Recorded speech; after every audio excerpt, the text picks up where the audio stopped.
Ephraim Oluwanuga. Once again, welcome to Inside, Madam. And once again, thank you. Okay, let's straight up. When we talk about mental health challenge, we seem to have a certain picture in our mind. You are a professional. Help us understand this. What exactly is a mental health challenge?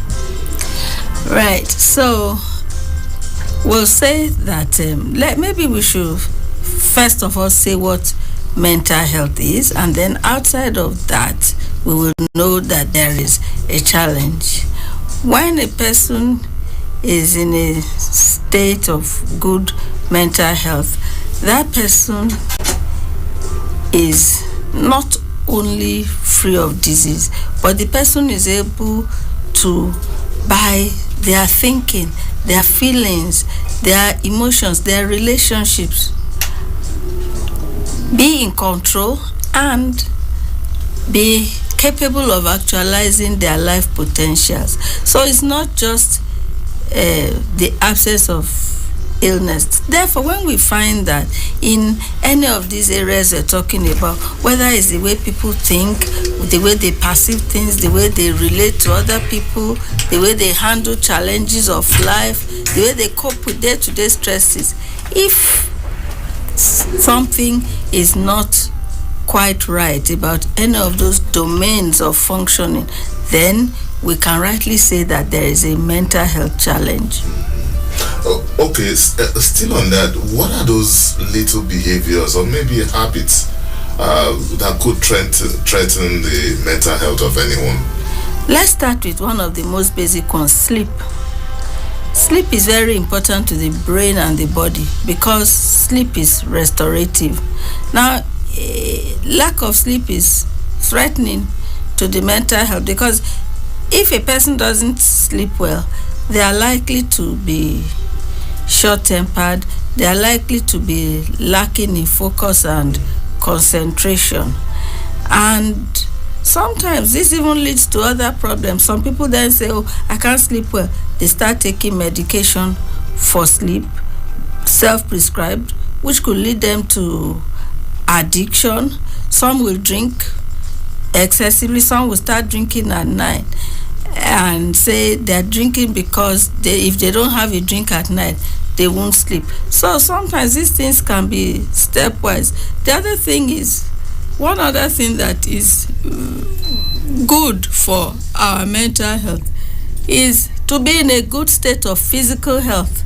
Quite often, if a person is not in a good state of physical health, their mental health is likely to be affected. In fact, most of the time, when people have chronic illnesses, it has been found that sometimes up to about anything between 25 to 40% of people who have chronic illnesses also have mental illnesses like depression accompanying them. You know, and there are some physical conditions themselves that by virtue of their nature, for example, thyroid functioning, can affect the mood. So a person could have problems with the thyroid gland and their mood could be excessively elated, excessively irritable, or their mood could be lowered, they could be depressed. So it's very important to recognize that mental and physical health are tied together. A person is more likely to be in a good state of mental health if, for example, they eat right, sleep well, get exercise, get fresh air, spend time outdoors, spend time with family. All these are things that we can do to keep in a good state of mental health. All right. Let's look at one issue that it's very common, and that's stigma. As a professional, I know that you've seen a lot of that. Not very common to see someone who will announce openly to colleagues or even family members that, oh, I'm going to sort out to seek mental health. People will begin to look at him, as we say in this part of the world, one kind. As a professional, how has that affected this business of trying to make sure that people perceive this as just another mental illness? So stigma is such a problem to mental health and mental health care, because just as you said, it begins from even self-recognition. If a person even feels something is wrong, for them to even talk to another person about it, they will hesitate because they don't want to be misunderstood, they don't want to be labeled. Then when they tell someone else, the person will say, this one is not for public consumption, we need to go to consult for prayer somewhere or the other. Meanwhile, time is going and the condition is getting worse. And then finally, when they are even directed to a hospital, they might just refuse to go. They'll keep postponing the decision. And even when they then get to the hospital, you will find that mental health care services are not prioritized.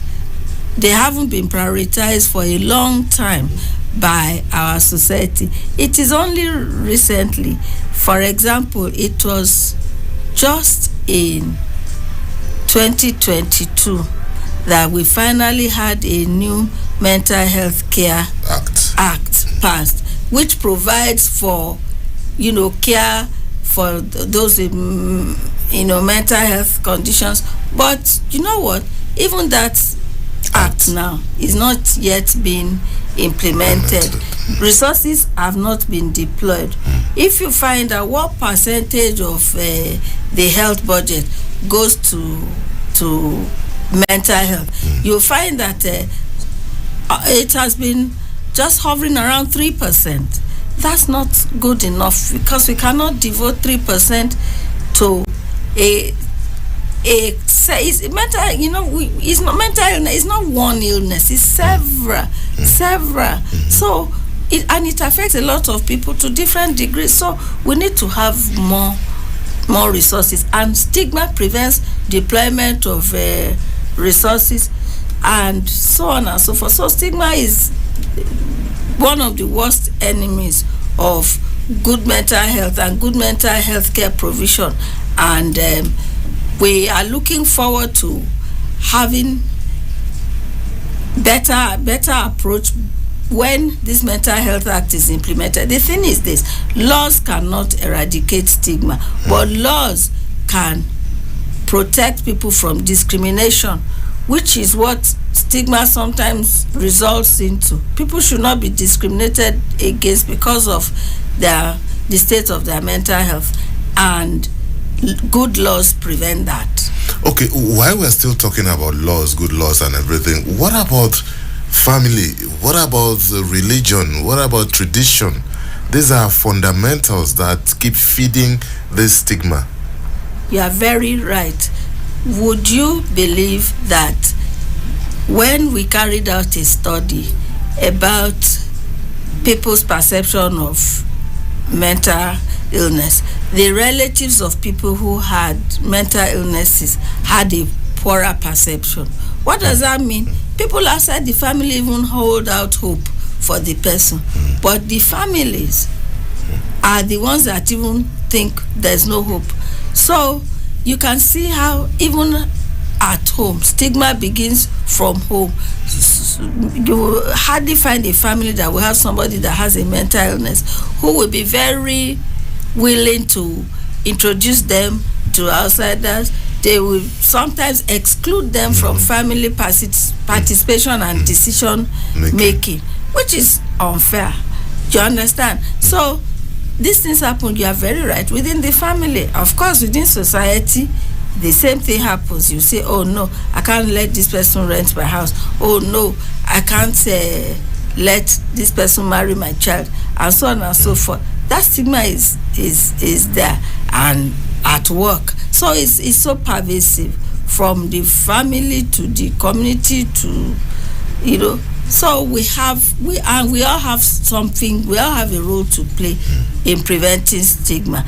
If we have an open mind, if we refuse to be prejudiced, if we refuse to say something negative when somebody whispers something negative to us about someone with mental illness, we might just stop them in that. So what? it's an illness, is the person not going for treatment? Is it not an illness like any other? Then it will become demystified. Okay. Okay, now let's move from stigma to access to treatment. You are a professional, you've been around for a while, and I'm sure you have heard of this, the access to treatment, even affordability of this treatment. What will you say about this? Well, I would say that accessibility to treatment is still quite low here in Nigeria, because you can imagine that we have mental health services domiciled mostly in the large psychiatric hospitals, of which we now have 9, and then the teaching hospitals. Many states don't have mental health facilities, even though they've been encouraged to. And when they do, they might have it just in the capital. So you can imagine that a person who is in the rural area, they don't have access. We have been trying to ensure that mental health is truly and properly integrated into primary health care. That is the ideal thing.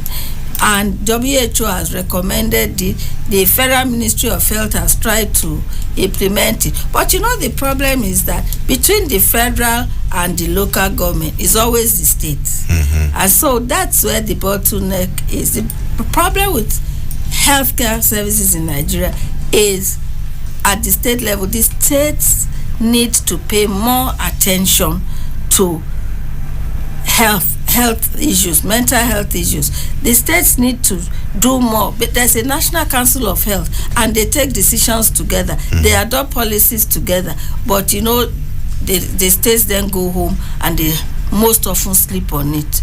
There are very few states in Nigeria that are trailblazing, and we must praise them, like Lagos State. Lagos State, for example, they passed their own mental health edict before the National Mental Health Act was passed.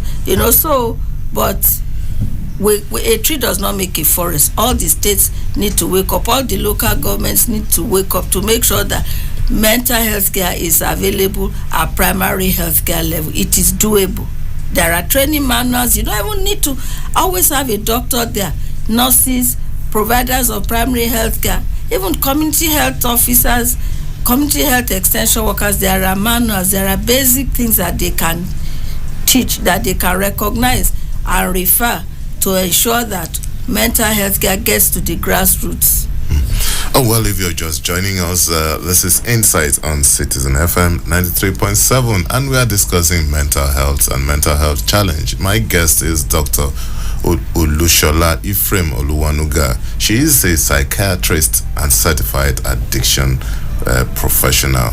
She is also a senior lecturer and head of department of psychiatry at the College of Health Sciences, University of Abuja. Insight will return after this short break. Please don't go away.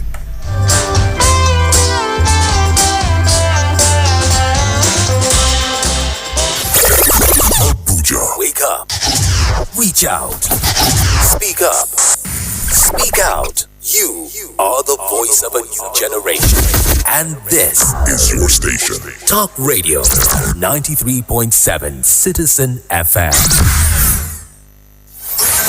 Looking for the best in news updates? Yeah, man. Listen to Citizen FM 93.7 Abuja. Now listen. News on the hour, 7 a.m., 8 a.m., 9 a.m., 10 a.m., and 11 a.m., 1 p.m., 2 p.m., 3 p.m., and 5 p.m. News at noon, 12 noon. News from across the states, 4 p.m. And our major news at 6 p.m. Citizen FM 93.7. Always precise in news broadcast.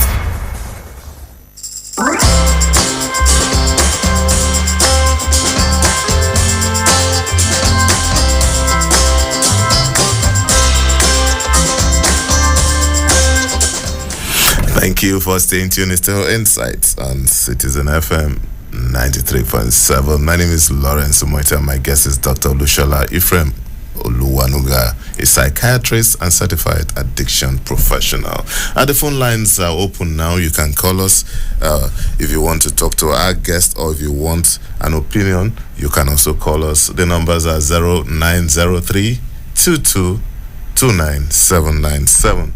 That's 0903 22 29797. You can also call us on 0818 22 22 205 or 0818 22 22 206. You can also send us a WhatsApp message on any of those numbers.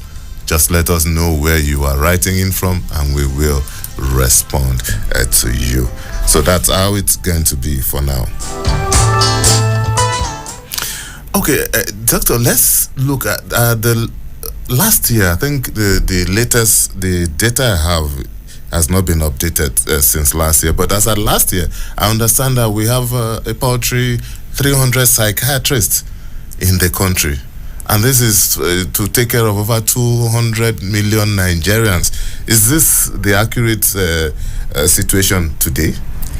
I'm sorry to say it's probably worse today, because if you find out between now and last year how many again of that 300 have jackpot excuse me, migrated, you'll see that brain drain, what we are calling jackpot now, is really affecting the mental health care sector, because they are needed worldwide. They are, and they are always sought after. That's okay.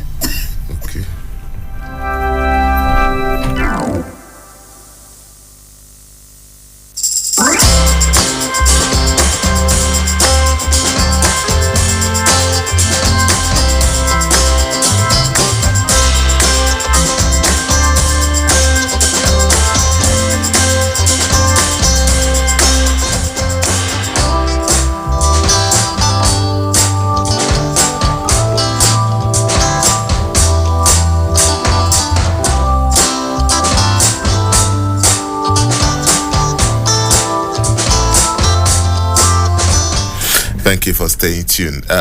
Doctor, I was saying, I know how frustrating it could be for professionals who have been around. You've been around for over 20-something years in the industry, and you now watch young professionals come up, and before you know it, they've either traveled out or they are no longer in the system. This obviously puts pressure on the few remaining professionals.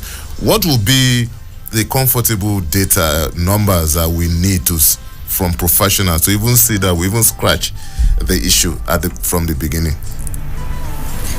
So Nigeria now is looking at something like the ratio of one psychiatrist to 1 million Nigerians. Wow. That is very, very low, because even 1 to 100,000 would be barely acceptable.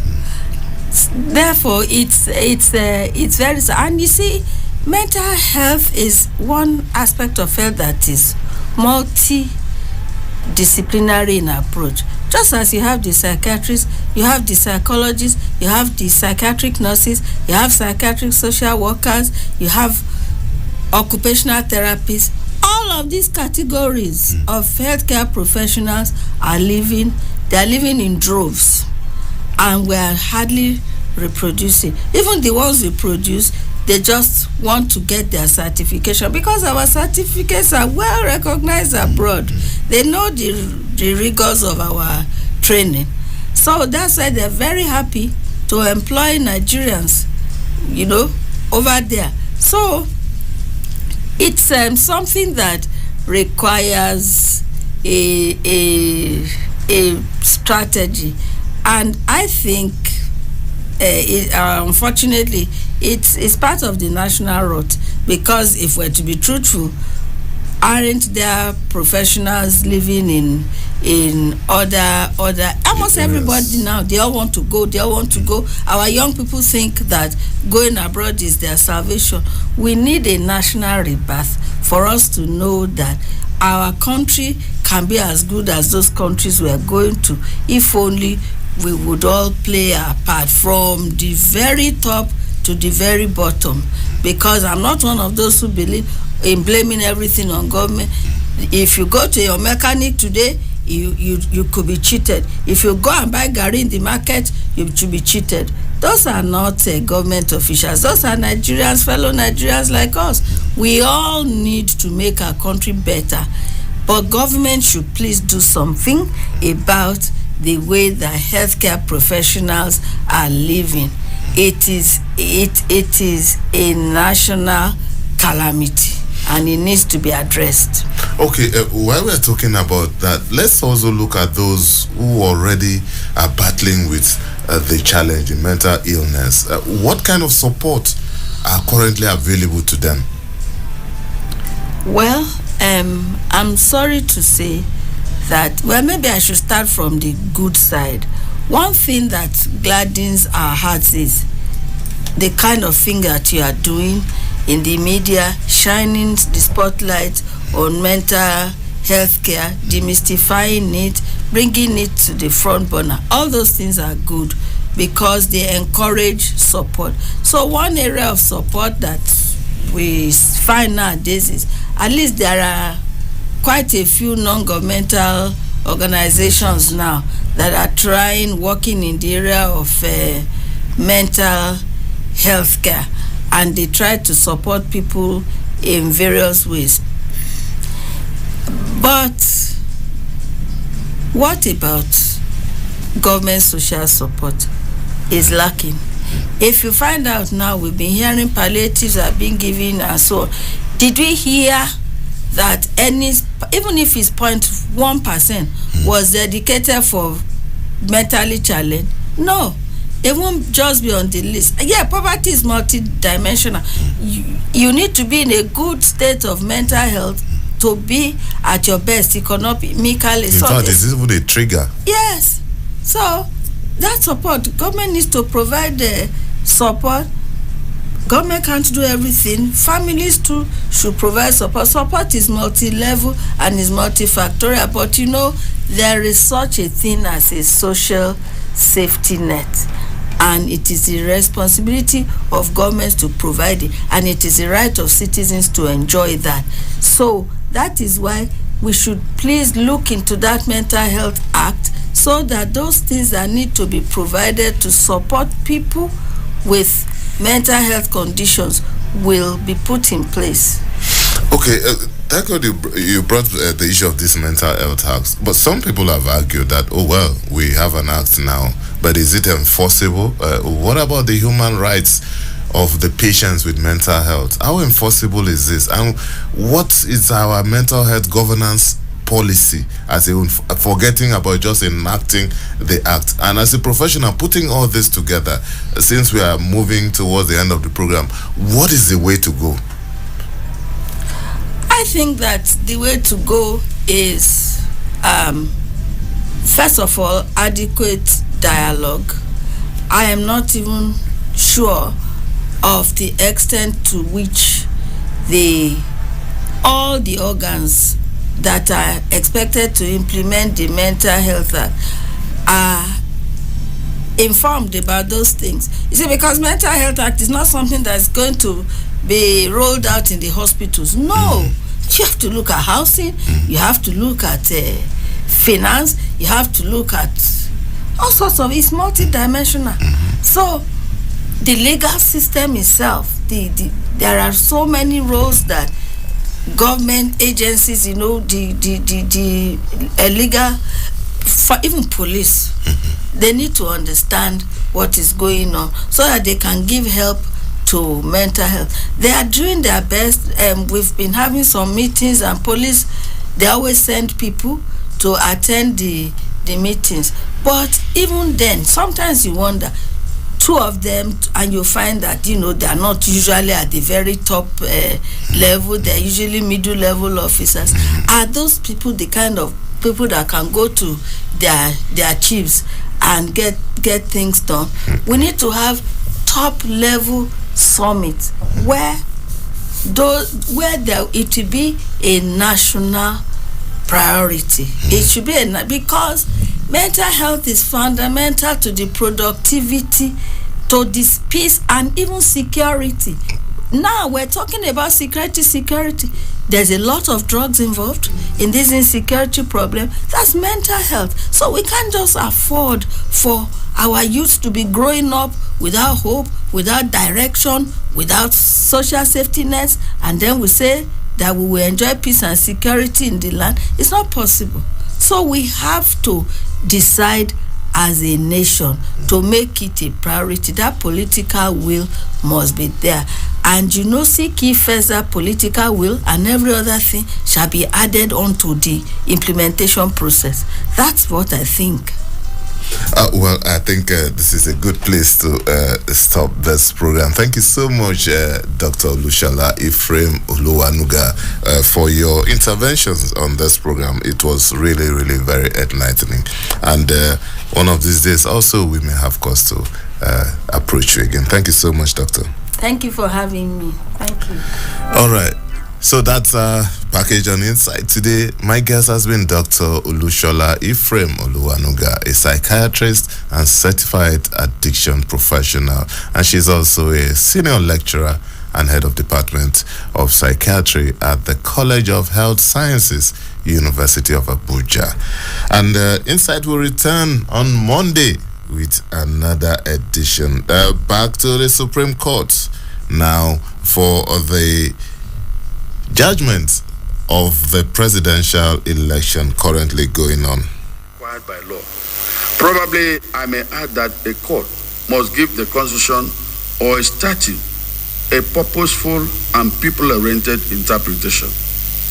What I'm trying to say is that in interpreting the constitution or any statute for that matter, a narrow and selfish approach should be avoided. The duty of the court in interpreting statute should be in such a way that it serves the generality of the people and not for a select few. It is right that the legislature